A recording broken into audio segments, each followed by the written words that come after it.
Episode शुरू होता है, हमें दिखाया जाता है कि एक आदमी कहता है कि मेरी गर्दन कहानी बोलते बोलते कटे, और उसकी सागिरी के डैड उसकी ये इच्छा मान लेते हैं, उसकी गर्दन ऐसी काटते हैं जैसे उसे दर्द ही ना हुआ हो, और उसकी कहानी भी खत्म हो जाती है। और वहाँ पर सागिरी भी खड़ी होती है और वो अपना गोल बना लेती है कि मैं भी अपने डैड जैसी बनूंगी और उनके जैसे स्ट्रोक करूंगी। फिर हमें दिखाया जाता है कि सागिरी भी स्ट्रोक कर दी और वहाँ के लोग उसकी बहुत तारीफ करते हैं, लेकिन उसे डर परेशान करता है। तो एक सामुराई कहता है अभी तुम्हारी स्वॉर्ड में फिर ये अनंडा आउट है, और जिसको भी तुम मारोगी वो दर्द पीड़ा से मरेगा।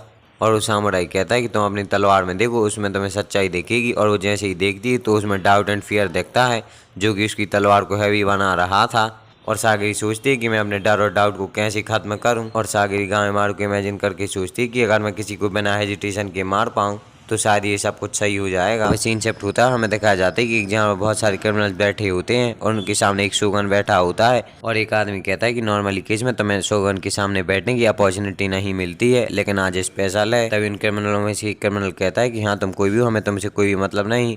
और तभी एक आदमी कहता है कि इतने सारे क्रिमिनल्स को बैठाना सेफ रहेगा। फिर सागरी क्रिमिनल्स की डिटेल चेक कर रही होती है और वो देखती है कि एक आदमी जिसने 30 लोगों को मारा है, और वहाँ पर सारे ही डेंजरस क्रिमिनल्स होते हैं। तभी एक आदमी अनाउंसमेंट करता है कि तुम सबके लिए एक सीक्रेट टास्क है, जो विशन चेंगियो से एलेक्सर ऑफ लाइफ लेके आएगा और उसे एक सर्टिफिकेट मिलेगा, उसके ऊपर से सारे क्राइम चार्ज हटा दिए जाएंगे। तभी एक आदमी कहता है कि मैं फिर से मर्डर कर पाऊंगा। तभी सागरी कहती है कि एक ऐसा क्रिमिनल जो कि अपने प्लेजर के लिए बस लड़कियों और बच्चों को मारता था। फिर सागरी कहती है कि ऐसे ईविल पर्सन को मारने मुझे डाउट और हेजिटेशन तो नहीं होगा। तभी एक लड़की पीछे से कहती है कि हाँ तुम ही गामेमारू द हॉलो हो, लेकिन तुम उतने खतरनाक भी नहीं लगते हो, तुमने मुझे डिसअपॉइंट किया।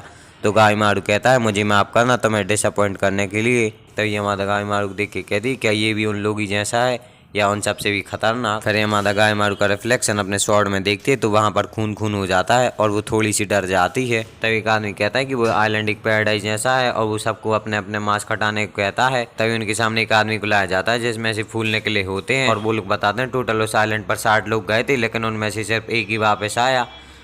और जब ये वापस आया तो तब थोड़ा तो ठीक था, लेकिन फिर इसमें से बाद में फूल निकलने लगे और ये ह्यूमन नहीं रहा, और हमें नहीं पता उसके साथ वहाँ पर क्या हुआ था। कई सारे क्रिमिनल डर जाते हैं और वो कहते हैं हम वहाँ पर नहीं जाएंगे। तो एक गार्ड कहता है तुम लोगों को वैसे भी डेथ पेनाल्टी मिल चुकी, तो तुम लोगों को वहाँ पर जाना चाहिए, और हमारे एक्सीडेंट तुम्हारे ऊपर बहुत दया दिखा रहे हैं। तभी एक लड़का कहता है कि अगर हमें वहाँ कुछ नहीं मिला तो हम वहाँ पर क्या करेंगे। तो एक गार्ड कहता है जिसको भी आपत्ति है वो यहाँ से उठ के जा सकता है। तो एक आदमी वहाँ से उठ के जाने लगता है, तो तभी एक सामुराई उसकी गर्दन उड़ा देता है।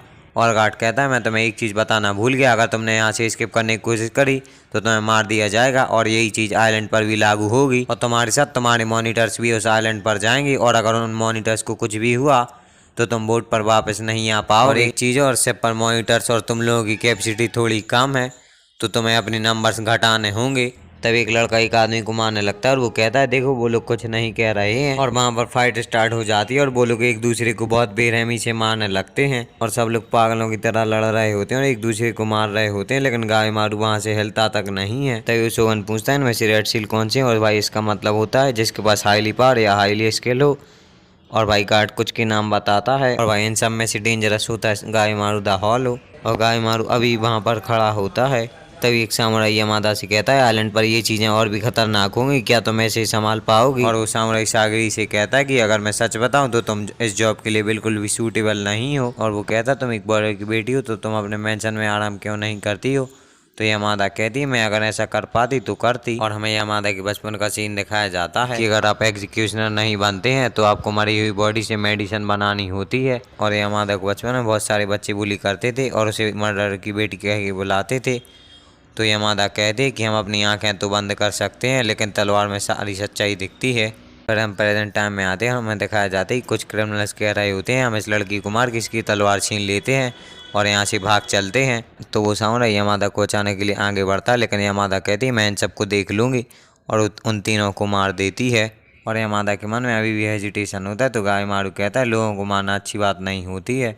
तो गामेमारू एक्सीलेंस के पास जाके बोल देता है कि ऐसे मारना किसी को अच्छी बात नहीं है, आप कोई और रास्ता भी निकाल सकते हैं। तो एक गार्ड कहता है तुम्हारी हिम्मत कैसे हुई एक्सीलेंस से बात करने की, और अगर तुम्हें ये ऑफर मंजूर नहीं तो तुम यहाँ से जा सकते हो। और एक गार्ड कुछ क्रिमिनल से कहते हैं कि अगर तुम इसे अभी मार दोगी तो मैं तुम्हें डायरेक्ट एक्सट्राडिशन पर भेज दूंगा।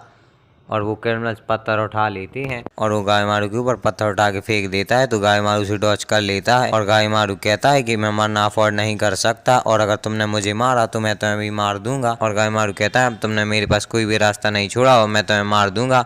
और वो एक के बाद एक करके सबको मारने लगता है और वो टेंट वगैरह को तोड़ के बाहर निकल जाता है और वो सबको बहुत भयानक तरीके से मारता है।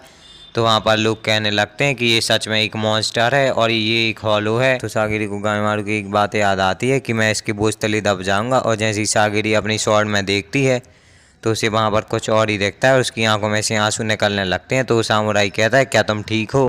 तभी एक गार्ड कहता है कि अब तुम लोग एक दूसरे को मारना बंद करो और अब तुम लोग जितने ही बचे हो सारे एक्सपेक्टेशन को ज्वाइन करेंगे और तुम्हारे साथ तुम लोगों के एग्जीक्यूशनर भी जाएंगे। और एक अनाउंसर सब लोगों के नाम अनाउंस करता है और वो लोग टोटल 10 लोग होते हैं। और फिर हमें सबका सीन दिखाया जाता है जहाँ पर उन लोगों की जर्नी स्टार्ट हो जाती है और इसी के साथ ये एपिसोड खत्म हो जाता है।